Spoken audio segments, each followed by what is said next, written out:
إن الحمد لله نحمده ونستغفره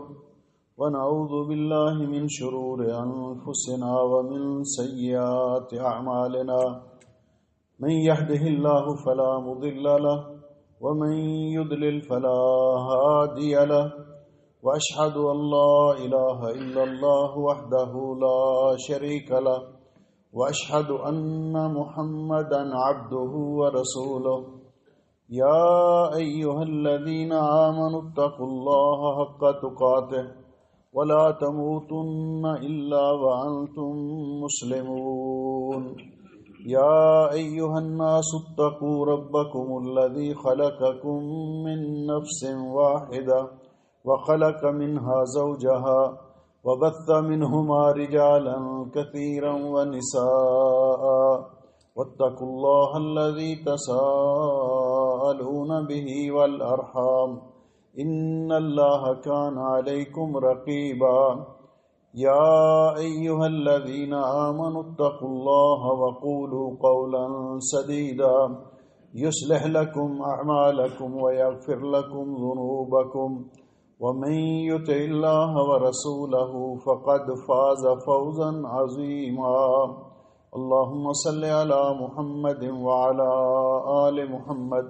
كما صليت على إبراهيم وعلى آل إبراهيم إنك حميد مجيد اللهم بارك على محمد وعلى آل محمد كما باركت على إبراهيم وعلى آل إبراهيم إنك حميد مجيد أما بعد فيا أيها الناس إن خير الحديث كتاب الله وخير الهدي هدي محمد صلى الله عليه وسلم وشر الأمور محدثاتها وكل محدثة بدعة وكل بدعة ضلالة وكل ضلالة في النار أعوذ بالله السميع العليم من الشيطان الرجيم يا أيها الذين آمنوا كتب عليكم الصيام كما كتب على الذين من قبلكم لعلكم تتقون. قابل صد احترام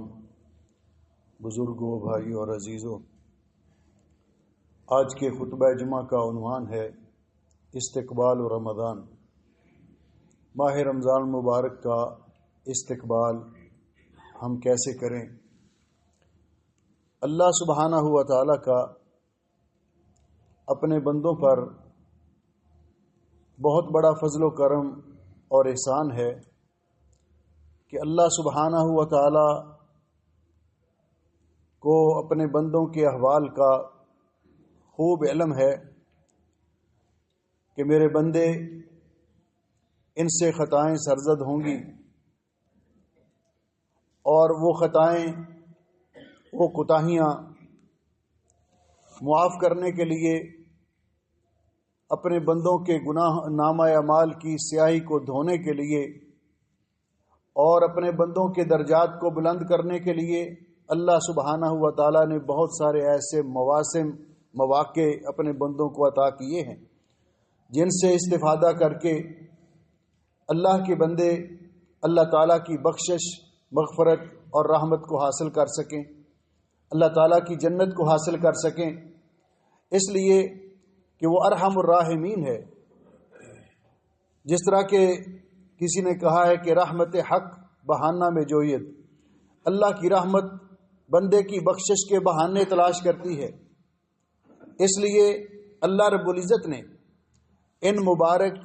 اور پیارے مواسم اور مواقع میں سے ایک بہترین موقع ہمیں عطا کیا ہے، ماہ رمضان المبارک. ماہ رمضان المبارک یہ نیکیوں کا موسم بہار ہے. اہل ایمان کے لیے اللہ رب العزت کا بہت بڑا انعام ہے. اس ماہ مبارک میں اللہ سبحانہ و تعالی نے جہاں اپنی کتاب مقدس قرآن کریم کو نازل کیا، اللہ رب العزت فرماتے ہیں شہر رمضان الذی انزل فیہ القرآن، یہ وہ مبارک مہینہ ہے جس میں اللہ رب العزت نے قرآن کریم کو نازل کیا۔ اسی لیے قرآن کریم کا رمضان کے ساتھ ایک گہرا تعلق ہے۔ جبریل امین خصوصی طور پر ماہ رمضان مبارک میں رسول اکرم صلی اللہ علیہ وسلم کے ساتھ قرآن پاک کا دور کرنے کے لیے آتے۔ یہ شہر القرآن ہے۔ اسی طرح اللہ رب العزت نے اس مبارک مہینے میں اپنی محبوب ترین عبادت روزہ ہم پر فرض کیا ہے، اور یہ اللہ تعالیٰ کی کتنی محبوب ترین عبادت ہے۔ حضرت ابو ہریرہ رضی اللہ تعالیٰ عنہ فرماتے ہیں کہ رسول اکرم صلی اللہ علیہ وسلم نے فرمایا، کل عمل ابن آدم یضاعف الحسنات بعشر امثالها، ابن آدم کی تمام نیکیوں کا اجر و ثواب اللہ تعالیٰ کئی گنا بڑھا کر دیتے ہیں۔ الحسنات بعشر امثالها الی 700 ضعف، ایک نیکی 10 گنا اور 10 سے 700 گنا تک بڑھا دی جاتی ہے، الا الصوم، سوائے روزے کے۔ اللہ رب العزت فرماتے ہیں فَإِنَّهُ لِي، یہ خاص میرے لیے ہے، وَأَنَا أَجْزِي بِهِ، اور مجھے پتا ہے کہ میں نے روزے کا کتنا اجر و ثواب عطا کرنا ہے۔ میرا بندہ یدع طعامہ وشہوتہ من اجلی، میری وجہ سے اپنا کھانا پینا چھوڑے رکھتا ہے، اپنی شہوات خواہشات سے دور رہتا ہے۔ تو حافظ ابن حجر رحمۃ اللہ علیہ فرماتے ہیں کہ روزے کی فضیلت کے لیے یہی کافی ہے کہ اللہ رب العزت نے فرمایا فَإِنَّهُ لِي وَأَنَا أَجْزِي بِهِ۔ اللہ سبحانہ و تعالی کا یہ مبارک مہمان، نیکیوں کا یہ موسم بہار، اس کی آمد ہے۔ مومن کو اتنے شدت کے ساتھ اس کا انتظار ہے کہ بہت سارے لوگ اپنے ذہن میں سارا سال عبادت کرتے ہیں، دعائیں کرتے ہیں، لیکن پھر بھی ان کے ذہن میں ایک بات ہوتی ہے کہ ماہ رمضان مبارک آئے گا، ہم جی بھر کر اللہ کی عبادت کریں گے، اللہ سے اپنی مرادیں مانگیں گے، اپنی ضروریات کا مطالبہ کریں گے، دعائیں کریں گے، اللہ تعالیٰ سے اپنے گناہ کی بخشش اور مغفرت کے لیے درخواست کریں گے۔ اس لیے مومن بڑی شدت کے ساتھ اس کا انتظار کرتا ہے، اور جو آدمی اس کا منتظر رہتا ہے وہ پہلے سے اپنے ذہن کو اس کے لیے تیار کرتا ہے، کیونکہ اللہ سبحانہ و تعالیٰ فرماتے ہیں سارعوا الی مغفرۃ من ربکم وجنۃ عرضها السماوات والارض اعدت للمتقین۔ مومنوں کو حکم دیا کہ اللہ تعالیٰ کی مغفرت اور جنت کے حصول کے لیے دوڑ لگا دو، ایک دوسرے کے ساتھ مقابلہ کرو، ایک دوسرے سے آگے بڑھنے کی کوشش کرو، جلدی کرو۔ تو یہ ماہ مبارک جو شدت سے انتظار کر رہا ہے وہ پھر اس کے لیے اپنا شیڈول مرتب کرتا ہے، اس کی برکات سے استفادہ کرنے کے لیے اپنے آپ کو تیار رکھتا ہے، اور جب اس کی یہ کیفیت ہے تو پھر یہ شخص اللہ تعالیٰ سے ہم دعا کرتے ہیں کہ اللہم بلغنا رمضان، اے اللہ خیر و عافیت سے رمضان ہم تک پہنچا، ووفقنا فیہ للصیام والقیام وصالح الاعمال، اور اس کے اندر ہمیں نیک اعمال کرنے کی توفیق عطا فرما۔ تو جو اس کی برکات سے استفادہ کرتا ہے اس کے بارے میں جہاں رسول اکرم صلی اللہ علیہ وسلم نے بشارت سنائی ہے، اس کو خوشخبری دی ہے کہ من صام رمضان ایمانا واحتسابا غفر له ما تقدم من ذنبه، من قام رمضان ایمانا واحتسابا غفر له ما تقدم من ذنبه، ومن قام لیلۃ القدر ایمانا واحتسابا غفر له ما تقدم من ذنبه۔ جو آدمی رمضان کے روزے اللہ کی رضا کے لیے رکھتا ہے، رمضان کی راتوں کو قیام اللہ کی رضا کے لیے کرتا ہے، لیلۃ القدر میں عبادت اللہ کے لیے رضا کے لیے کرتا ہے، اللہ تعالیٰ اس کے پچھلے سارے گناہ معاف کر دیتا ہے۔ جہاں یہ سعادت مند آدمی اس کو خوشخبری سنائی، وہاں اس بد نصیب آدمی کو متنبہ بھی کیا، آگاہ بھی کیا کہ جس کی زندگی میں اللہ نے اس کو ماہ رمضان المبارک جیسا مبارک موسم اور پیارا موسم عطا کیا، جس کے اندر اللہ نے نیکی کے لیے تمام وسائل میسر کر دیے، نیکی کی راہ میں رکاوٹیں ختم کر دی، وہاں یہ شخص اتنا بدبخت ہے کہ اس ماہ مبارک کے اندر بھی اپنا رابطہ اللہ کے ساتھ نہ کر سکا، اپنے گناہ نہ بخشوا سکا۔ اس لیے مولانا حالی نے بڑی اچھی بات کہی ہے کہ پانی وافر، بیج اچھا اور مٹی بھی زرخیز، جس نے اپنا کھیت نہ سینچا وہ کیسا دہقان۔ پیارے نبی حضرت محمد رسول اللہ صلی اللہ علیہ وسلم نے فرمایا کہ رمضان مبارک کے اندر نیکیوں کا موسم، نیکیوں کا ماحول ہونے کے باوجود جو نیکی نہیں کر سکا تو آپ نے ممبر کی سیڑھی پہ قدم رکھتے ہوئے فرمایا آمین۔ جب آپ سے اس کی وجہ پوچھی گئی تو آپ نے فرمایا آراد علی جبریل، جب میں نے ممبر کی سیڑھی پہ پاؤں رکھا، اپنا قدم مبارک رکھا تو جبریل امین آئے اور انہوں نے آ کر یہ کہا کہ جو شخص بعد من ادرک رمضان فلم یغفر لہ، وہ شخص اللہ کی رحمت سے دور ہو، اللہ کی رحمت سے محروم ہو، جس کی زندگی میں ماہ رمضان مبارک آیا اور پھر اپنے گناہ نہ بخشوا سکا۔ جبریل امین نے بد دعا کی ایسے بد نصیب کے لیے اور رحمت للعالمین نے فرمایا آمین۔ اس دعا کی قبولیت میں کوئی شبہ ہے؟ اس لیے پیارے نبی حضرت محمد رسول اللہ صلی اللہ علیہ وسلم نے جب ماہ رمضان مبارک آیا تو حضرت ابو ہریرہ رضی اللہ تعالیٰ عنہ فرماتے ہیں کہ آپ ماہ رمضان مبارک کی آمد پر صحابہ اکرام کو ان الفاظ میں بشارت اور خوشخبری سنایا کرتے تھے، اتاکم شہر رمضان شہر مبارک، آپ کے پاس ماہ رمضان آ چکا ہے جو برکت والا مہینہ ہے۔ فرض اللہ علیکم صیامہ، اللہ تعالیٰ نے اس مہینے میں تم پر روزے فرض کیے ہیں، اس لیے کہ روزہ اسلام کے 5 ارکان میں سے ایک اہم رکن ہے جو ہر مومن پر صاحب استطاعت پر فرض ہے۔ جو آدمی کسی عذر کی وجہ سے نہیں رکھ سکتا رمضان کے روزے، وہ بعد میں اس کی قضا دے گا، لیکن جو آدمی بغیر کسی عذر کے ماہ رمضان مبارک کے روزے ترک کرتا ہے تو اس کے بارے میں تمام علماء کا فتویٰ ہے قرآن و حدیث کی روشنی میں کہ وہ کبیرہ گناہ کا ارتکاب کرتا ہے۔ فوری طور پر اللہ تعالیٰ سے معافی مانگے، کیوں؟ اگر تو فرضیت کا منکر ہے تو دائرہ اسلام سے خارج ہے، اور اگر بغیر کسی عذر کے روزہ نہیں رکھتا تو کبیرہ گناہ کا ارتکاب کر رہا ہے۔ اللہ سے معافی مانگے اور رمضان کے روزے رکھے، اور جو روزے رہ گئے ان کی قضا ادا کرے۔ اس لیے فرمایا اللہ نے اس کے روزے تم پر فرض کیے ہیں، تفتح فیہ ابواب السماء، اس ماہ مبارک میں آسمان کے دروازے، جنت کے دروازے کھول دیے جاتے ہیں، وتغلق فیہ ابواب الجحیم، جہنم کے دروازے بند کر دیے جاتے ہیں، للہ فیہ لیلۃ خیر من الف شہر، اس مہینے کے اندر ایک ایسی مبارک رات ہے جس کی عبادت 1000 مہینے کی عبادت سے بہتر ہے۔ ومن حرم خیرہا فقد حرم، جو آدمی اس رات کی خیر و برکت سے محروم ہو گیا، اس سے بڑا محروم قسمت کوئی نہیں، بدقسمت کوئی نہیں۔ اور دوسری روایت میں فرمایا کہ اللہ تعالیٰ کی طرف سے ہر منادی ہر رات یہ ندا کرتا ہے، یا باغی الخیر اقبل، وہ نیکی کرنے والے آگے بڑھ، نیکی کما، نیکی کمانے کا موسم ہے، وہ یا باغی الشر اقصر، اور اے شر کے متلاشی گناہ کرنے والے سیاکار اب تو باز آ جا، اب تو حیا کر۔ اور فرمایا وَلِلَّهِ اُتَقَاءُ مِنَ النَّارِ، اور اللہ تعالیٰ ہر روز رمضان کی ہر رات کو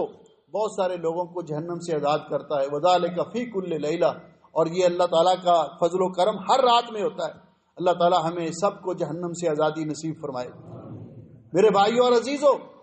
یہ ماہ مبارک جس کے روزے فرض کیے اللہ رب العزت نے، سن 2 ہجری میں روزے فرض ہوئے، اور نبی پاک صلی اللہ علیہ وسلم نے اپنی حیات طیبہ میں 9 رمضان مبارک کے روزے رکھے، روزے کے احکام کو بیان کر دیا واضح طور پر۔ اس لیے اللہ رب العزت نے جب ذکر کیا ماہ رمضان کا، روزوں کا، تو فرمایا ایام معدودات، یہ گنتی کے چند روز ہیں، یعنی ہر مہینہ، عربی مہینہ، قمری مہینہ 29 دن کا یا 30 دن کا ہے، لیکن اس مہینے کے ساتھ خصوصی طور پر ذکر کیا ایام معدودات، یہ گنتی کے چند دن ہیں، بڑی تیزی سے گزر جائیں گے۔ اس لیے میرے بھائیوں اور عزیزوں، مومن کو خوش دلی سے اللہ تعالیٰ کے اس عطیے، انعام اور اللہ کے اس مہمان کا انتظار کرنا چاہیے، اور جب آ جائے تو پھر اس کی برکات سے بھرپور استفادہ کرنا چاہیے۔ اللہ جل شانہ ہمیں توفیق بخشے کہ ہم اس ماہ مبارک کی قدر کریں، روزے رکھیں۔ رمضان مبارک کا استقبال ہمیں کیسا کرنا چاہیے، دوسرے خطبے میں بالاختصار اس کا ذکر کروں گا۔ اقول قولی ھذا استغفر اللہ لی ولکم ولسائر المسلمین من کل ذنب واتوب الیہ فاستغفروہ انہ ھو الغفور الرحیم۔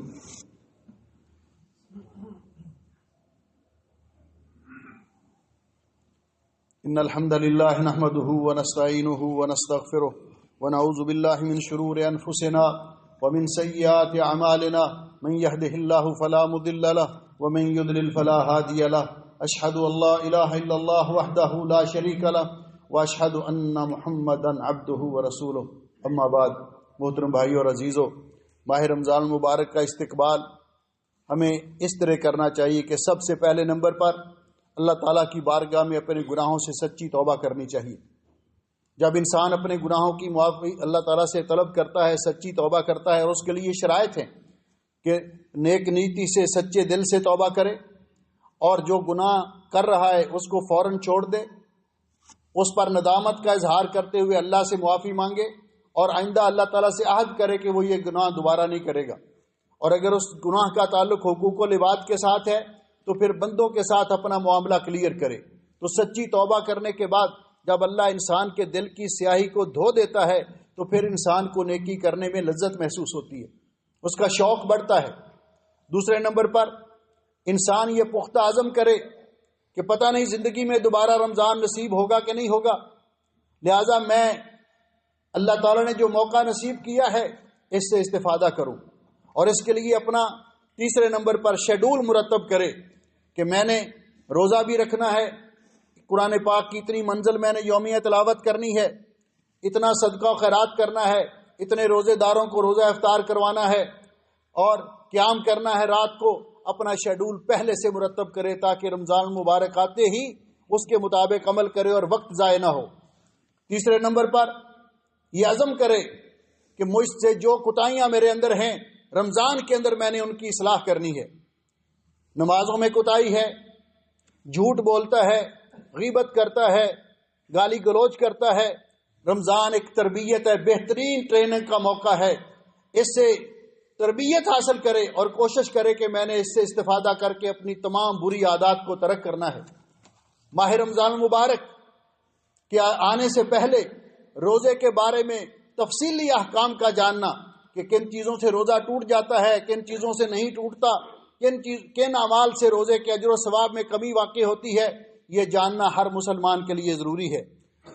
رمضان مبارک کے آنے سے پہلے اپنا سینہ صاف کر کے دوسروں کے ساتھ شکر رنجیاں اور ناراضگیاں دور کر کے اپنے آپ کو ذہنی طور پر تیار کرنا چاہیے. ماہ رمضان مبارک اللہ رب العزت کا یہ عطیہ ہے، اس سے استفادہ کر کے انسان کو کوشش کرنی چاہیے کہ وہ زیادہ سے زیادہ اللہ تعالیٰ کے ہاں دعا کرے، کیونکہ رمضان دعاؤں کی قبولیت کا موقع ہے. اسی طرح رسول اکرم صلی اللہ علیہ وسلم نے فرمایا کہ رمضان مبارک کا آغاز رمضان کا چاند دیکھنے سے ہوگا یا چاند کی اطلاع ملنے سے ہوگا. لہذا صوموا لرؤیتہ وافطروا لرؤیتہ،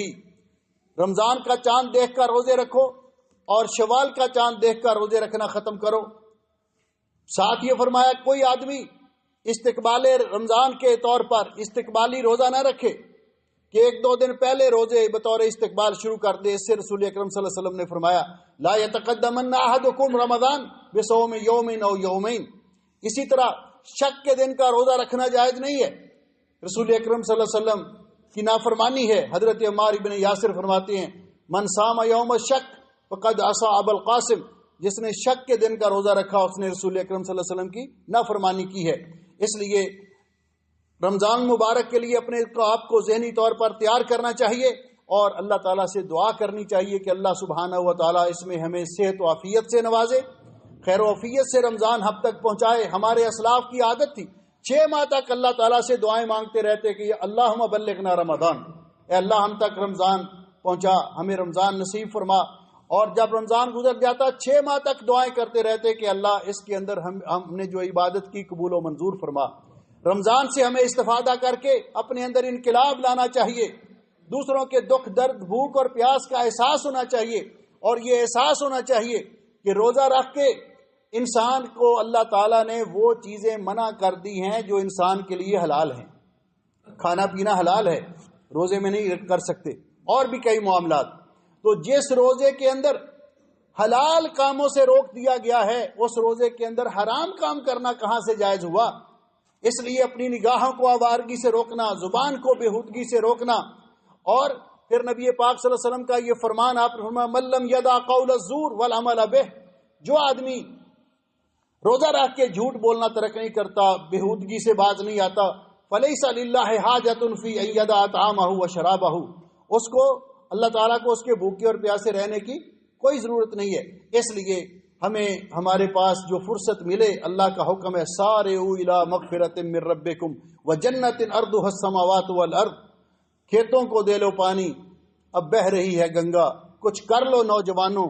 اٹھتی جوانیاں ہیں۔ ان اللہ وملائکتہ یصلون علی النبی یا ایھا الذین آمنوا صلوا علیہ وسلموا تسلیما، اللہم صل علی محمد وعلی آل محمد کما صلیت علی ابراہیم وعلی آل ابراہیم انک حمید مجید، اللہم بارک علی محمد وعلی آل محمد کما بارکت علی ابراہیم وعلی آل ابراہیم انک حمید مجید، اللہم بلغنا رمضان، اللہم بلغنا رمضان ووفقنا فیہ للصیام والقیام وصالح الاعمال، اللہم اشف مرضانا ومرضى المسلمین، اللہم اقض حاجاتنا وحاجات المسلمین، اللہم اغفر للمسلمین المیتین، اللہم اجعل هذا البلد آمنا مطمئنا رخاء سخاء وسائر بلاد المسلمین، ربنا آتنا فی الدنیا حسنہ وفی الآخرۃ حسنۃ وقنا عذاب النار، سبحان ربک رب العزۃ عما یصفون وسلام علی المرسلین والحمد للہ رب العالمین۔ صفحے درست کر لیں۔